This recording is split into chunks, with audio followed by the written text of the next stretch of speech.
केंद्रीय गृहमंत्री अमित शहा 1 ऑगस्टला पुणे दौऱ्यावर येत आहेत। मात्र या दौऱ्याला आता काँग्रेसकडून विरोध करण्यात आलेला आहे। अमित शहा हे पुण्यात आल्यानंतर त्यांना काळे झेंडे दाखवण्यात येतील असा इशारा सुद्धा काँग्रेसने दिलेला आहे। नेमका काँग्रेसचा काय आक्षेप आहे आणि ते अमित शहा यांच्या दौऱ्याला विरोध का करत आहेत हे जाणून घेऊयात। आपल्यासोबत काँग्रेसचे नेते मोहनदादा जोशी आहेत। दादा, 1 ऑगस्टला अमित शहा तर येत आहेत, पण तुम्ही नेमका विरोध करण्याचं कारण काय? दिल्लीतल्या जंतर मंतर येथे शांततापूर्ण मार्गाने देशभरातील विद्यार्थी आणि विद्यार्थिनी त्या ठिकाणी आंदोलन करत होते। काहीही कारण नसताना दिल्ली पोलीस आणि RSSच्या कार्यकर्ते साध्या वेशेमध्ये लाठ्या घेऊन लाठीमार केला, अश्रुधुराच्या नळकांडी फोडल्या आणि प्रेनेंट गनचा वापर करून त्या ठिकाणी गोळीबार केला। या सर्व गोष्टीला जबाबदार हे केंद्रीय गृहमंत्री अमित शहा आहे, कारण दिल्ली पोलीस हे त्यांच्या अखत्यारीमध्ये येतं। अजूनपर्यंत कुठलाही कारवाई झालेली नाही आहे आणि शांततापूर्ण आंदोलन असताना हे करायची गरज काय होती याचा खुलासासुद्धा अमित शहा यांनी आजपर्यंत केलेला नाही आहे। म्हणून त्यांनी उत्तर द्यावं आणि मग पुणे शहरामध्ये यावं अशी ही आमची मागणी आहे। 1 ऑगस्ट रोजी पुणे शहरामध्ये काँग्रेससह इतर सर्व समविचारी पक्षाचे कार्यकर्ते काळे झेंडे घेऊन या आंदोलनामध्ये सहभागी होतील असा मला विश्वास आहे। कुठे हे आंदोलन तुम्ही करणार आहेत आणि कशा स्वरूपाचे हे आंदोलन असणार आहे? या संदर्भामध्ये आज संध्याकाळी एक बैठक आम्ही आयोजित केलेली आहे।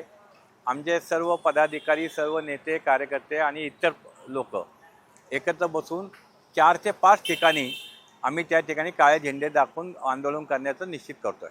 आता आपण पाहिलं की CJPने ज्यावेळेस आंदोलन मागे घेतलं त्यावेळेस सरकारकडून एक आश्वासन त्यांना देण्यात आलेलं होतं की विद्यार्थ्यांवर गुन्हे जे दाखल होत आहेत ते होणार नाही किंवा त्यांच्यावरचे जे गुन्हे दाखल झालेले असतील ते मागे घेऊ, असं सरकारने विद्यार्थ्यांना आश्वासित केलेलं आहे। तरी सुद्धा तुम्ही आंदोलन करण्यावर ठाम आहेत? अनेक ठिकाणी FIR दाखल झालेले आहेत, त्याची अजून काही कारवाई झालेली नाही आहे। अनेक ठिकाणी विद्यार्थ्यांच्या कुटुंबांना धमकवण्याचे प्रकार कालसुद्धा चालू आहेत आणि त्याचबरोबर बिहारमध्ये AK-47 रायफल घेऊन त्या ठिकाणी विद्यार्थ्यांच्यावर हल्ला झालेला आहे। या सर्व UPमध्ये तीच परिस्थिती चालू आहे। तर या सर्व गोष्टीला जबाबदार कोण आहे? ते केंद्रीय गृहमंत्री आहेत। ते काही कारवाई करत नाही आहे। सुप्रीम कोर्टाने सुद्धा 2 दिवसापूर्वी दिल्लीतल्या या लाठीमाराबद्दल आदेश दिलेले आहेत की आदेश कोणी दिला?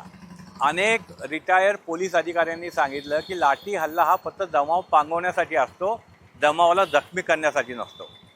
तर या सर्व गोष्टीची उत्तरं अमित शहा यांनी दिली पाहिजे होती, ती त्यांनी दिलेली नाही आहेत आणि यासाठी आम्ही त्यांच्या विरोधात त्या ठिकाणी निदर्शने करणार आहोत। खूप खूप धन्यवाद आमच्याशी बोलल्याबद्दल। तर 1 ऑगस्टला अमित शहा पुण्यात येत असताना आता काँग्रेस त्यांना विरोध करणार आहेत।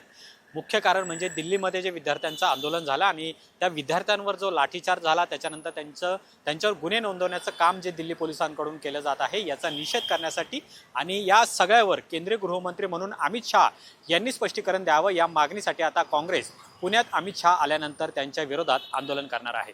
कॅमेरामन रोहित, कॅमेरामन विक्रांत चव्हाणसोबत अमोल धर्माधिकारी, LS मराठी, पुणे।